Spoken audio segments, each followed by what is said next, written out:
Okay,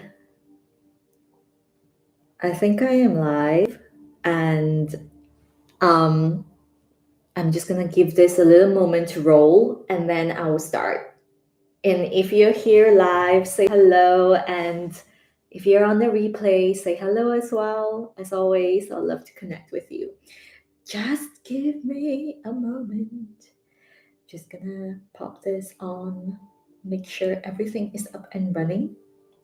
If you're here, say hello. And if you are on the replay, you can say hello as well. I am always connecting with you energetically across the board. Hello, Maria. Welcome, sister. Ooh, this is so interesting. This is so beautiful. I'm landing very slowly into the energy here on YouTube Live because this is the first time I've gone live here, and I wanted to make sure everything is running.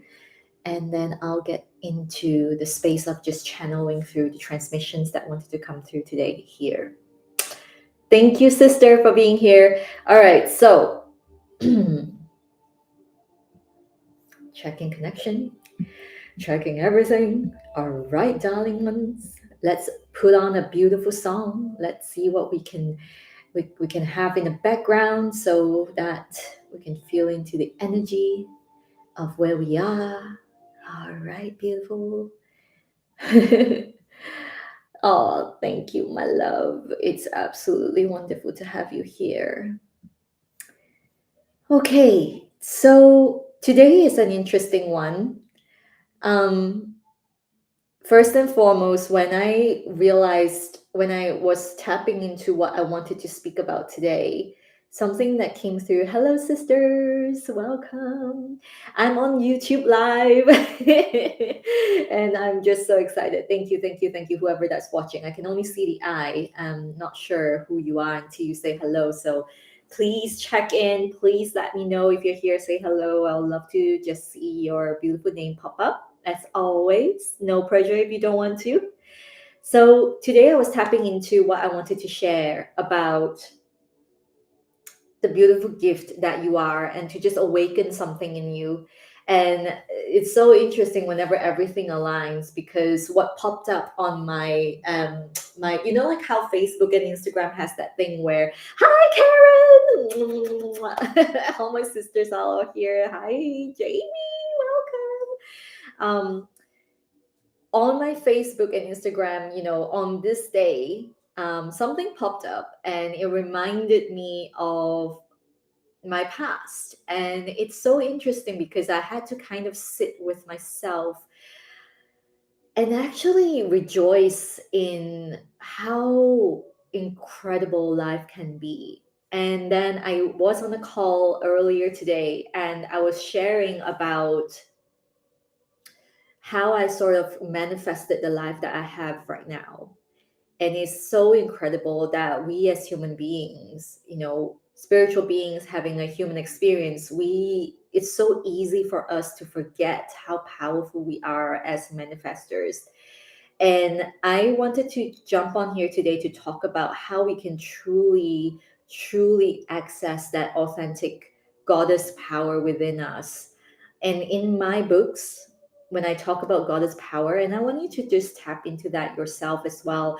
How does it feel like to be a goddess? How does that goddess energy feel like? And I'm just going to share how it feels like for me. And you're very welcome to share that. Type into the comments, share that. Okay. For me, an authentic goddess power is not a power that goes out to seek for approval or validation. It's not a power that wants to overcome someone else's power. It's a power where she luxuriates. It's like a Venusian power to me. It's like she knows that even though she's swimming in the unknown, the ocean of unknown, she knows exactly what she wants, and she allows her desire to percolate. She allows her desire to dance with the universe. And she just knows that the universe will work out everything that needs to be worked out. And all she really needs to do is to hold that energy of her wholeness. And she doesn't even have to like try hard to hold that energy. She just is. She embodies that stillness. She embodies that. And when I tapped into this energy, when I was just channeling through some messages when I was sitting in tea ceremony today, this message came through for me. We all come from the unknown, and at the end we go back into the unknown. And I just thought it was so beautiful, and I get chills even speaking it out loud right now, because it just stands for everything I wanted to share today. And I don't script my lives. I let what needs to come through. And when I had all these little things coming together for me, I just knew that I needed to share some of my truths.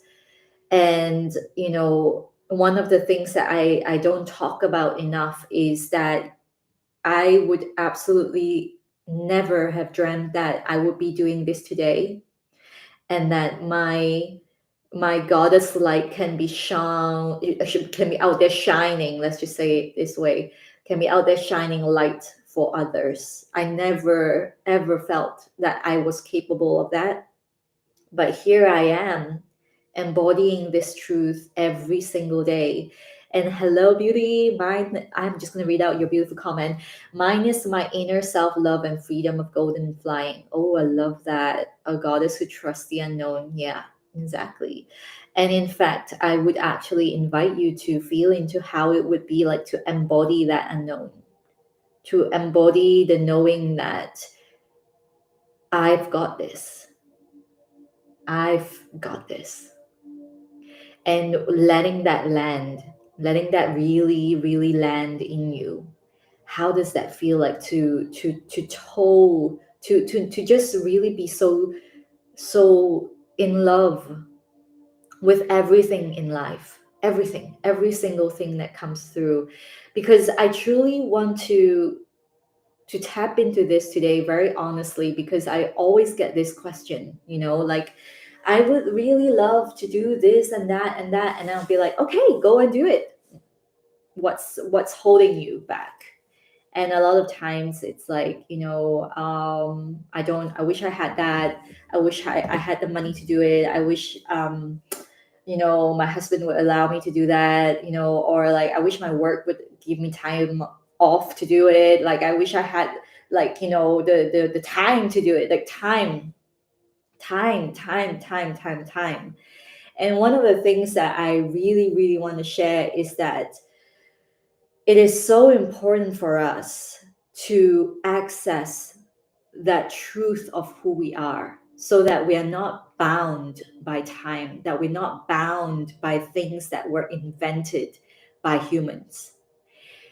People are, we are here in a space where a lot of things were invented by the logical high functioning mind for our convenience. And yet, we have fallen into this place where we are attached to the identity of the mind, and somehow or another, we began to be constricted by what we in the first place, invented for our convenience, right? So Karen says, mine is my inner WITCH, woman in total control of herself, knowing that I am the creatress of my own life and that I can create and change my experiences as I desire. Yes, amen to that. Amen to that.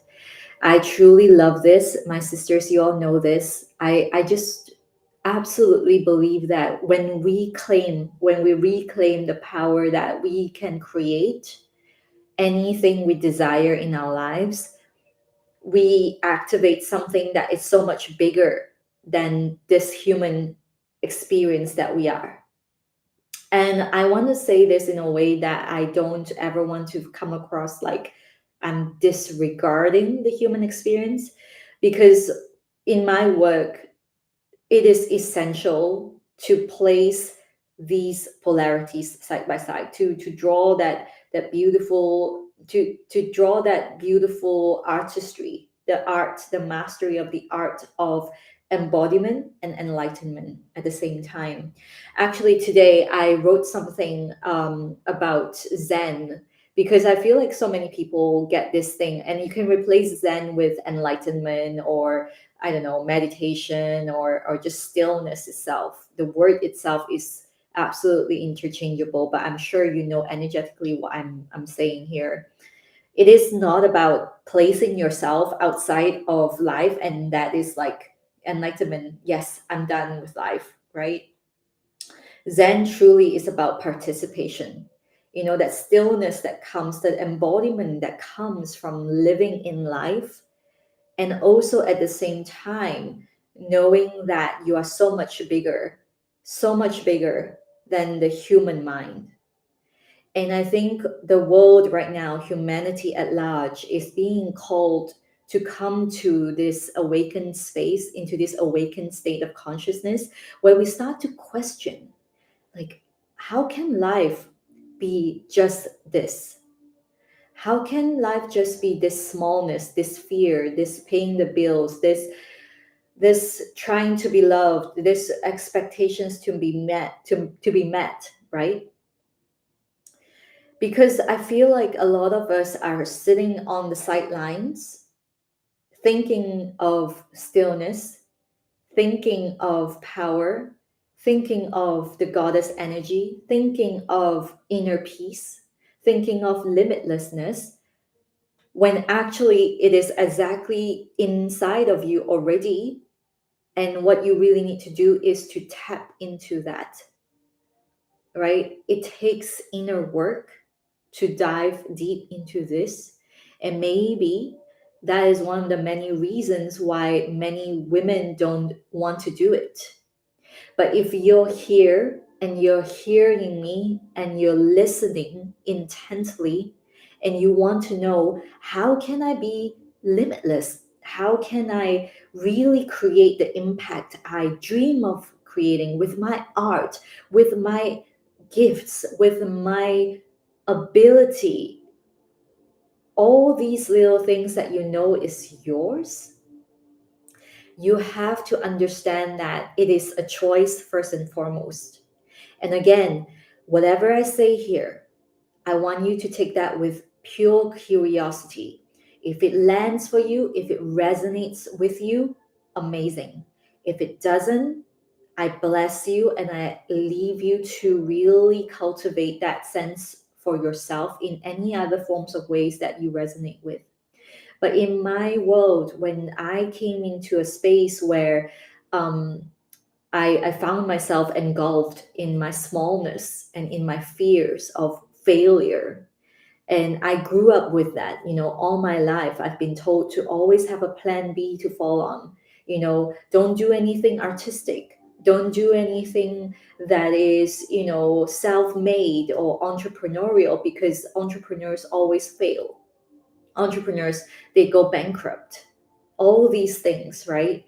And then me taking that giant leap and say, oh no, I really can't live another year or even another day working in a place where I had no passion for. And so the first time I actually made a move for myself was leaving a full-time job in marketing and actually saying, you know what? I don't care how, I'm going to work at this magazine, this luxury magazine that I dream of doing. I dream of working there since I was like 15 years old. And they didn't hire, but somehow or another, I met the beauty editor at the time. And then I was like, you know, I just really want to work there, whatever it is. And she was like, well, I'm looking for an intern. And I ended up becoming the oldest intern there, like probably when I was like 24 years old, I think. And so I didn't care though. It was pure bliss for me. It didn't matter how much I was paid. I was paid a daily rate. Yeah, I know, Jamie. I know. It's like we all have that, right? We've been told something or another. And so when I first made that decision, you know, everyone thought I was crazy. Everyone thought that it was like, incredible. Like, how can she be interning at this level? Like, all my friends were in, high flying jobs, and people who graduated from my university were like finance advisors and things like that. But I was a little beauty department intern, packing beauty products and shipping them to celebrities' houses, and this little nugget, driving a little car, and nobody even cared to lay eyes on who I was. And then 1 year later, I became the beauty editor. I got hired and I replaced the previous editor who left. And it was just one of those things that you start to notice that people actually started paying attention. And then you start to have these, or at least I started to have these ideas that I had to act in a certain way, or I had to be in a certain way. And all my life I've been told to hustle and really try harder to climb the ladder to somewhere and be something. And if I didn't become the editor in chief or the deputy editor, then I meant nothing, right? Yes, Alex, I'm still being told that I won't find success or opportunities in the arts. Mhm. Yeah, see? So imagine this. I want you to bring yourself back to this big, big context that I'm working from every single day now. I wish I knew that back in the day, and that is what drives me every single time to come on live to share what I have to share, and to share my work, and to hopefully elicit that spark in you. You know, I don't work in a way now where I wonder, okay, who's gonna see my work? Oh my God, why is there no likes on my Instagram anymore? Or why is there no comments? Why isn't anyone sharing my work? Is there something wrong with me? Like, is someone hating on the way I write? All right. I had to let go of all those things. I really did. I really had to go into that chaos because I cared a lot. I did. I really did. If you scroll back, if you have that curiosity and you actually have the time, you can actually scroll back on my Instagram to the bottom and see all the poetry I used to write.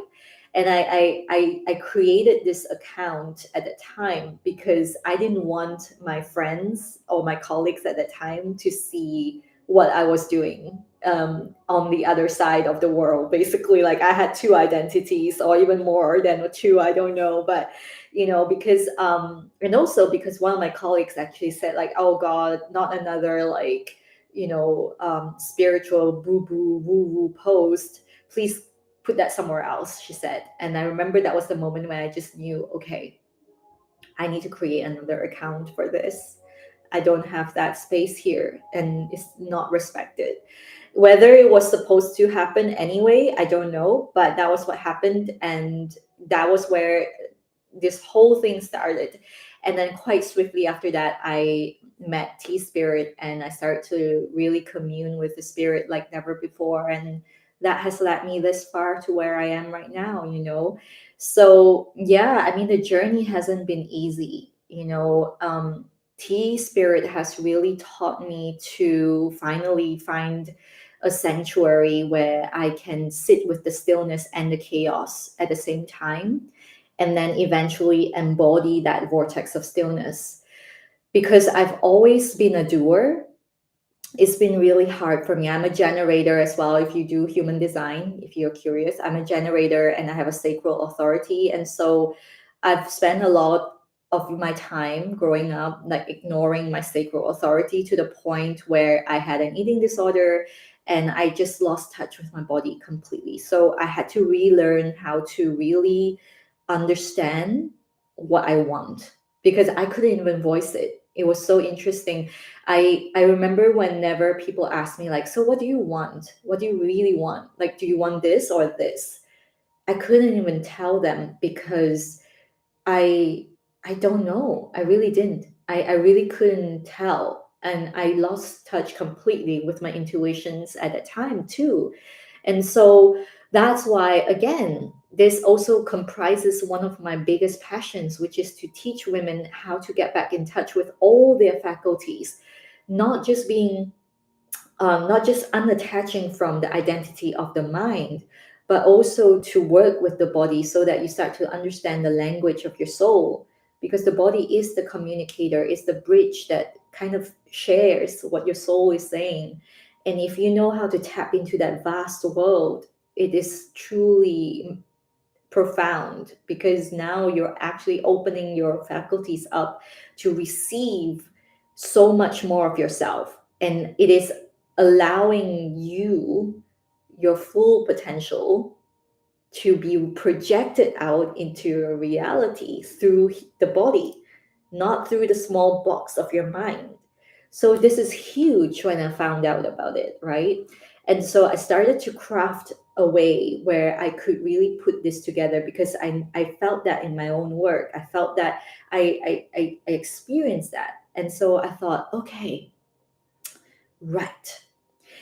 Here I was doing 11 pounds per session tea ceremonies, and it didn't really sit totally fully aligned with me. I felt really tightly fitted into a box.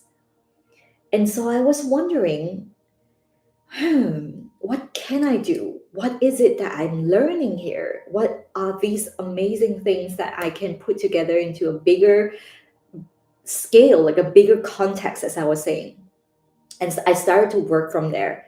So it's no longer about just serving stillness, just serving tea for that momentary peace that guests would come in to have.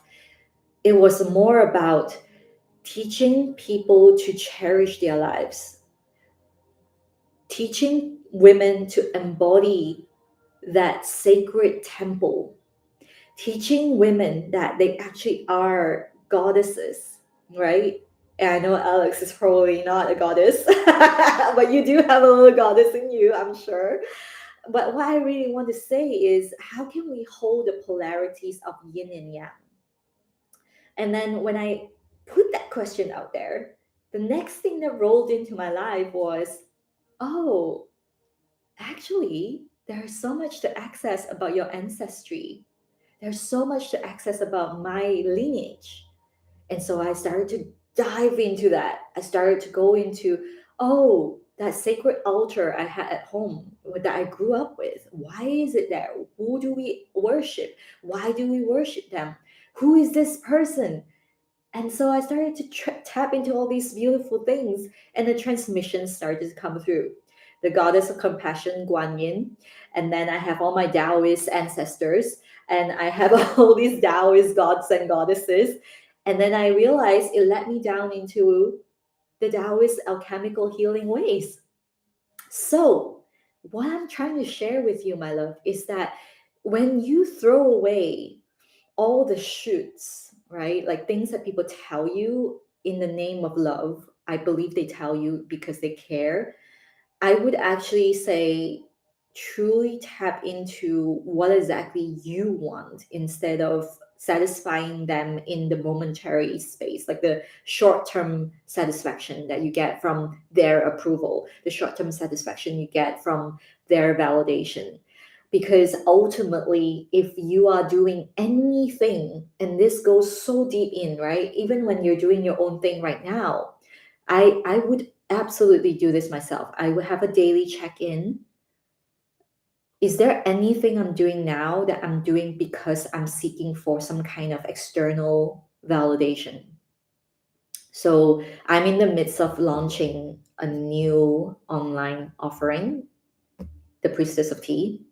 I am holding my energy container beautifully right now, because for the first time, I was actually saying that with my mentor yesterday, I'm not actually putting this or hinging this on what other people would say, how people will react, how many people will buy, you know, and I have to hold that space. I have to hold that container from a place where I am communing already with the highest self, the highest selves of the goddesses who will hear the call. And even then, I'm keeping my doors open. This is the thing I want you all to understand. To embody stillness, you keep your doors open for more magnificence to shine through. The stillness that we talk about is truly the unknown. So if we learn to work with the unknown, if we learn to be in the unknown, and also if we learn to embody the unknown, we can actually access that space and then open our doorway to even allow more in. So much more than your mind would ever imagine. And this is the thing I feel like can take uh, any person down easily, and that is the mind's attachment to time. The idea that it has to be like this by September, it has to be this much by November, otherwise I'm not worthy, or that I why am I meditating today and then I still don't feel any stillness. It doesn't work, right? So for me as a generator, I truly can't really do anything that is not aligned, not sitting well with me. Everything I've done, even though it's been freaking hard, I can put my hand on my heart and tell you that they were all things that I dreamt about from day one. Even the moments when I started to host circles and ceremonies, even then, not knowing what exactly I would be doing, and even to till today, I'm always consciously opening up more doors to what's going to come in. I don't know, you tell me, or universe, you show me, because that is what we are galactic proportions. We're galactic proportions funneling down, compressing into physical matter, and we tend to forget that. We tend to forget that we are stillness. We tend to forget that we are peace.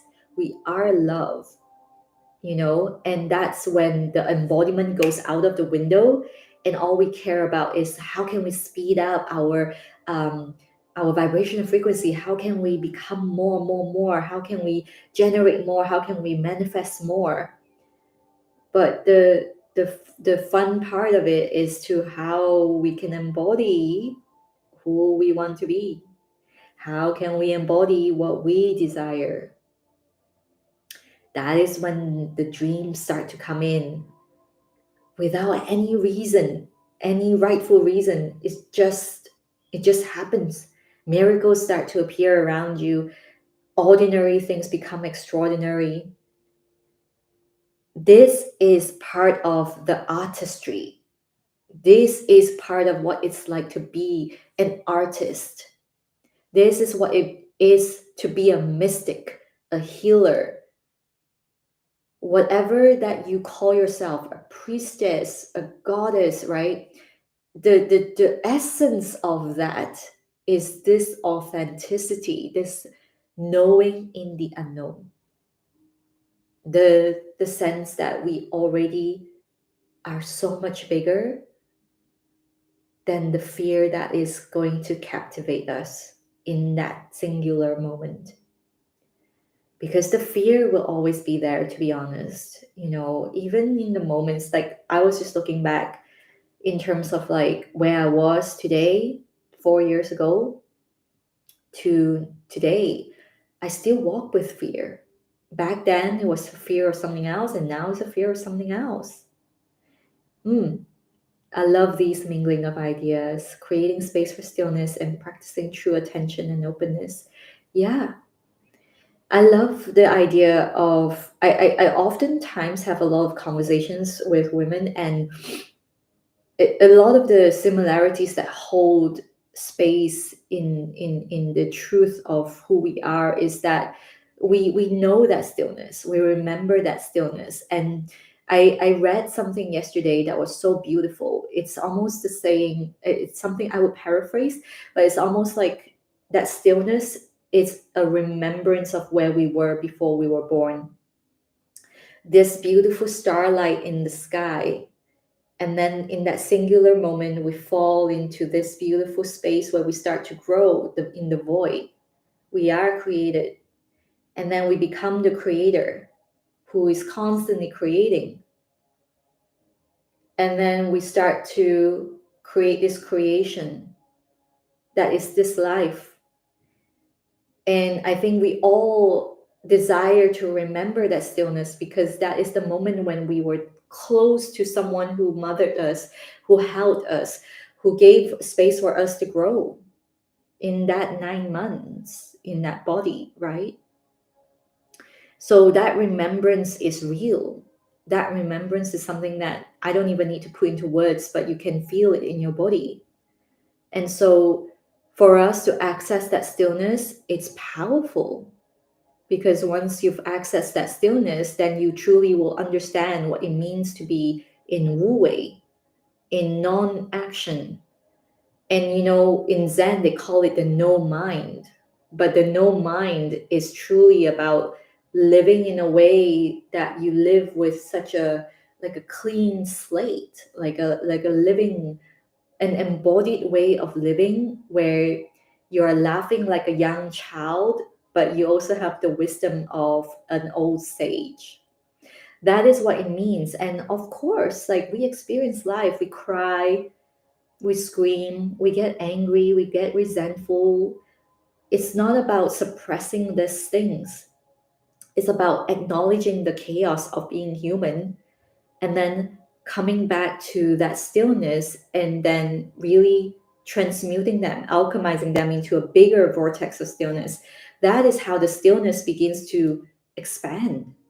Stillness doesn't expand because we meditated for an hour today.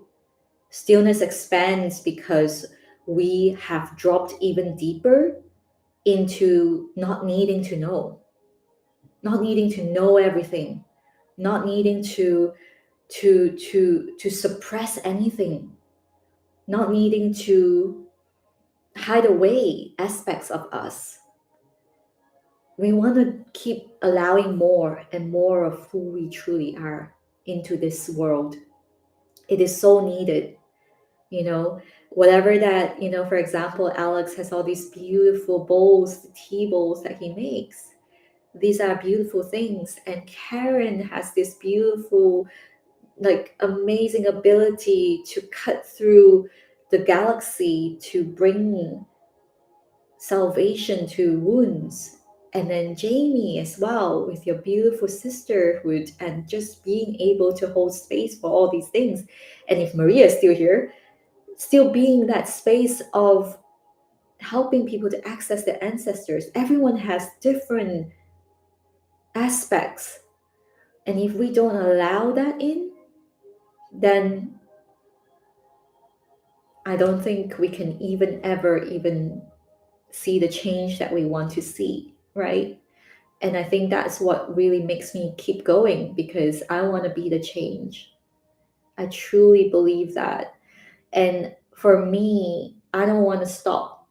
I don't want to stop ever. And I don't want to be, hiding in the wings and waiting until I've got it, to finally go out and say what I need to say and do what I want to do. And so I just want to hold this for you, because I feel that we all sometimes get really, really taken out by certain fears that are not even ours, and the illusions of security. Oh my goodness. One of the things that woke me up, like woke the F out of me, was that I realized that, oh my God, I'm still operating on like an employee mindset in so many things. To be entrepreneurial, to be a goddess, let's just put it this way, we have to make a choice.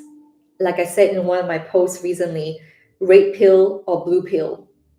Make a choice and then choose to lead yourself. Yeah, everyone is so magical. If only we allow that magic to come in. Can you imagine how amazing the world would be? Honestly, seriously. Yeah. If we could just allow that, right? And it's so important that you make that choice for yourself, because you do create your own reality. Every single person. I remember one of my mentors said this, like, at the end of the day, there's only one of you. There's only one of you here. And so we tend to do this quite a lot. If a client works with me, we explore the blueprint at the subtle body level, why we have these people appearing around us and how it feels like to bring it down to the earth level. And it's so beautiful because we're no longer attached to the mental stories when we do this. We're actually accessing it through the cosmic level and also the body level, and then transmuting any energy that feels like a block in the body through embodiment practices. And that is one of the things we do because we don't want to be locked in by another mental stories. It's just one of those things that really keep people very, very small when we could be out there flying, when we could be really out there just doing our thing and trusting that it's going to be amazing. And will there be days when we are in the void? Yes, there will be days like that, because it is just like the seasons of our lives. There are no exceptions to us being human. But you don't see a tree or a flower going like, oh, I hate being in the void. I'm going to stop growing now. I'm going to take myself out, right? You don't see a flower or a tree doing that. So why do we do that as humans, right? And I think the one thing that came through when I asked that question myself is that we are so attached to the mind, and it's time that we really, really stop taking ourselves out of the game and allow our fears to be that beautiful butterfly sensation that will open the gateway to our transformation. And yes, there needs to be work in terms of like, if you have, if you have always had issues with your nervous system, then it definitely will be good for you to get into the work of how to differentiate something is really not right for you and what is actually the fear of expansion, which is actually a good fear. Okay, so do the work. Know that you've got this, and don't ever play small ever again. Make that choice, red pill or blue pill, and then choose to lead yourself. Whatever you need to get yourself to that sacred space where you access all of you and allow all your light to come through, give yourself that. Don't wait until you've got it to do what you truly desire. Life is too short for that. Okay? All right, my loves. So, thank you so much for joining me. I truly, truly appreciate you, and I will be speaking to you again soon. Goodbye.